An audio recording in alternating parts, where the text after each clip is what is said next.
Mesdames, Messieurs les ministres, Monsieur le commissaire aux affaires économiques, Monsieur le haut représentant de l'Union africaine pour le Fonds de la paix et le financement de l'Union, Monsieur le chef de l'unité de mise en œuvre de réforme de l'Union africaine, chers participants, je suis très heureux d'être parmi vous ce matin pour ouvrir cette importante réunion. Le financement de l'Union africaine est une question cruciale, je dirais même existentielle, pour le futur de notre continent. C'est dire l'urgence que revêt son règlement définitif.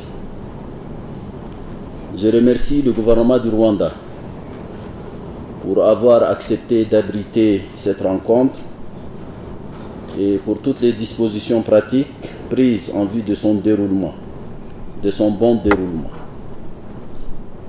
La tenue de cette réunion dans cette capitale en changement permanent n'est qu'un juste retour des choses.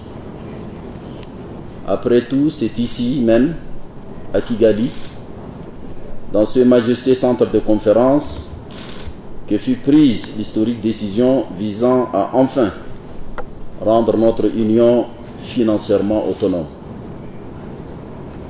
Mesdames et messieurs, comme vous le savez tous, depuis 2015, la question du financement de l'Union africaine fait l'objet d'une attention soutenue de la part des instances compétentes de notre Union.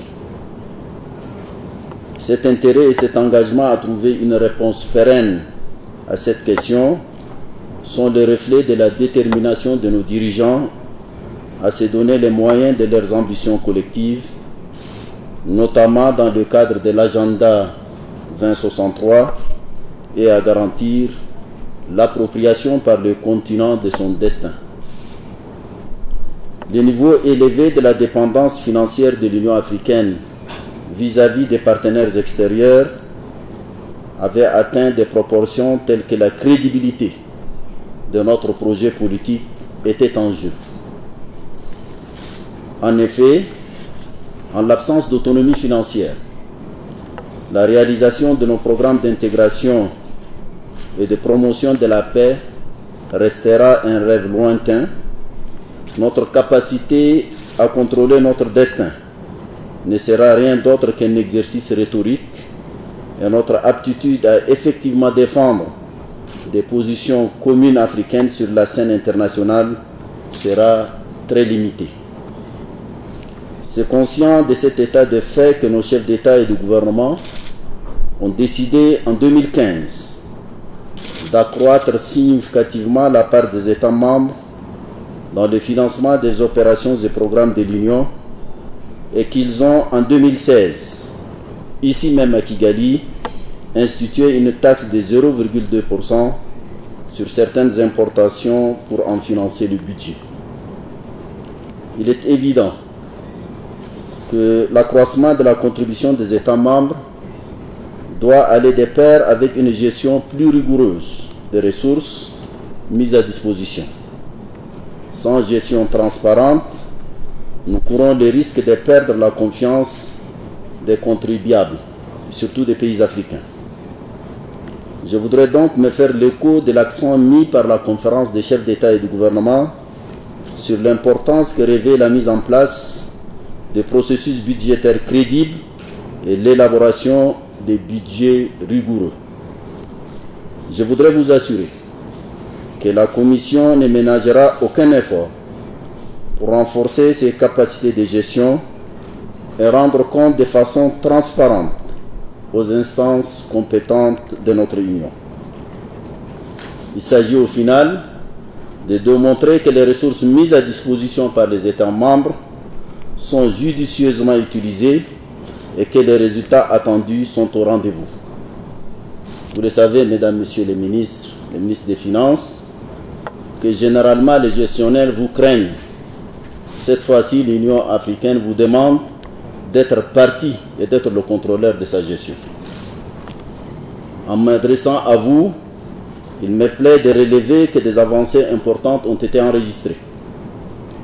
À ce jour, 21 États membres ont indiqué être à différents stades de mise en œuvre de la décision de la conférence de l'Union sur le prélèvement de 0,2% sur les importations éligibles.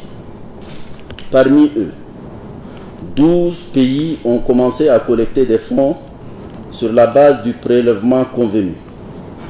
C'est dire qu'en moins de 2 ans, nous sommes sur le point d'atteindre une masse critique d'États membres engagés dans la mise en œuvre de la décision de Kigali.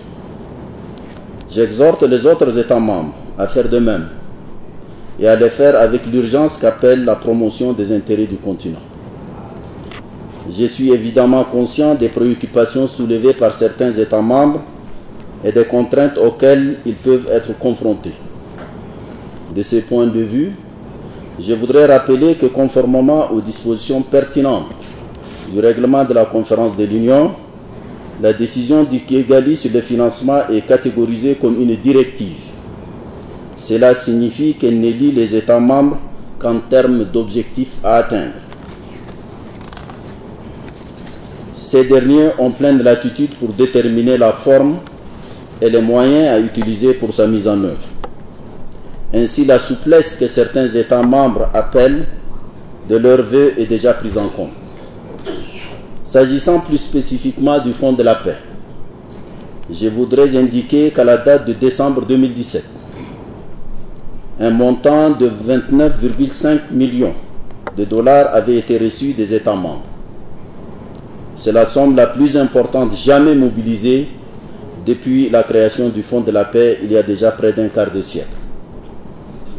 Les ressources ainsi mobilisées devraient nous permettre de financer tous les bureaux de liaison de l'Union africaine et les activités de médiation et de diplomatie préventive de la Commission et de nos envoyés spéciaux et autres émissaires.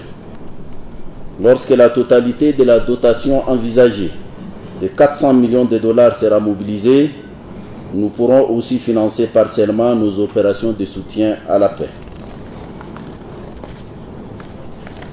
Nous avons des raisons d'être fiers du chemin déjà parcouru, d'autant que certains doutaient de notre capacité à lancer le processus de mise en œuvre de la décision de Kigali.